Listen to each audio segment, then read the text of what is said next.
I was living in New York City at the time, and I was pretty lonely. And if anybody has experienced loneliness before or is maybe feeling lonely now, know that I feel you. Right? It's not easy. I would ride my bike every day to work, and I would see thousands of people commuting, crammed into the subways, nobody speaking to each other. It was like we were all alone together. So something was starting to shift in me. So I pushed myself to take one small step.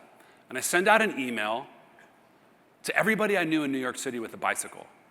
And I invited them to join me in starting a bike gang. Now, the first meetup was 18 people, an incredibly intimidating crew.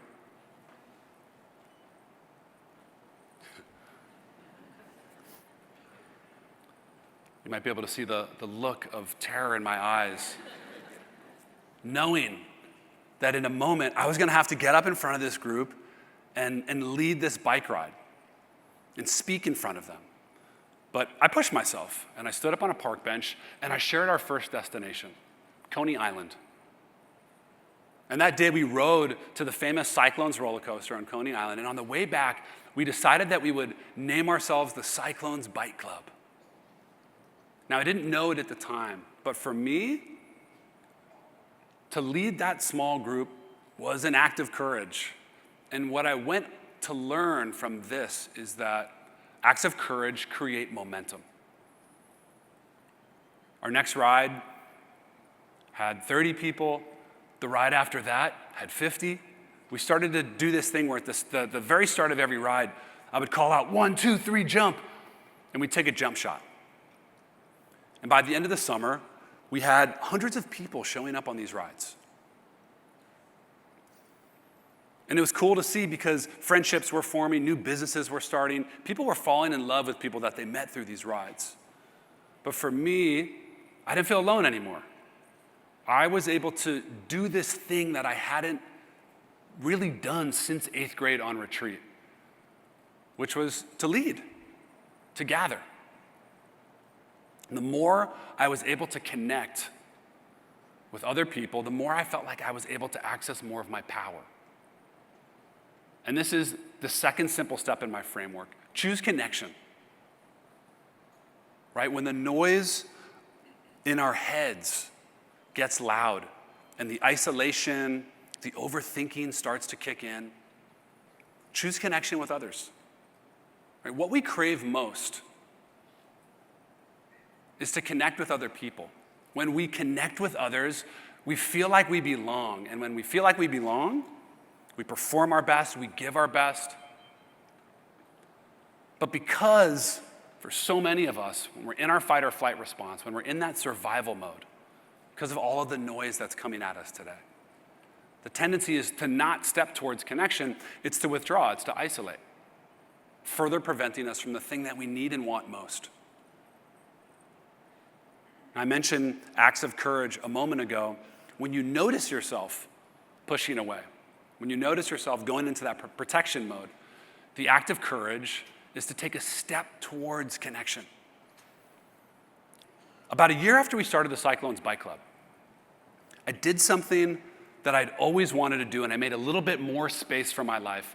And I was able to take 2 weeks off work to travel to Tanzania and to volunteer at a local orphanage in a town called Moshi.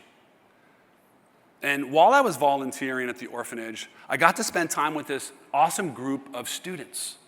And the more I got to know them, the more I learned about what was involved for them to get to school every day. For a lot of these students, they were walking up to 20 miles to get from their orphanage to get to the school. It's about seven hours or so of walking every day. And of course, this was having an impact on their academic potential. So I went to the head principal of the school, and I asked him, I said, would bicycles help the students? And he said, 1 bike would change the school. 5 bikes would change the entire community.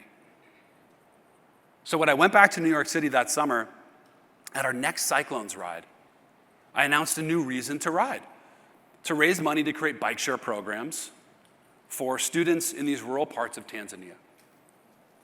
And after that, the Cyclones rides just took off. Everywhere we went, 7, 8 city blocks. We had riding chapters opening up in new locations, new cities. So ultimately, the purpose of the Cyclones changed. It went from being about connecting with others to serving others. And what this taught me is that if we really want to step into our courage, we must assign meaning to it. It must be about something that's greater than ourselves. If we really want the people that we lead to step into their courage, we must help them find meaning in the work. When we do that, they will find courage and strength inside of themselves that they didn't know existed. We wound up raising a good chunk of money for this program. So in addition to being able to have this bike share for students in rural Tanzania, we were also able to create and donate bike shops and bike mechanic programs that are still profitable to these rural communities today. But the best part was seeing the faces of the students when they got their bicycles.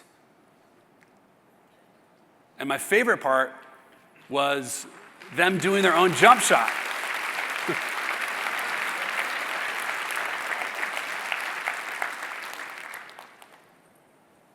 So the greatest form of human connection is service. I feel like this group here embodies that deeply. And when we're able to really connect our work, our responsibilities, even our fun to service, what's possible expands. The limitless and the potential starts to expand. And the noise in our heads starts to disappear.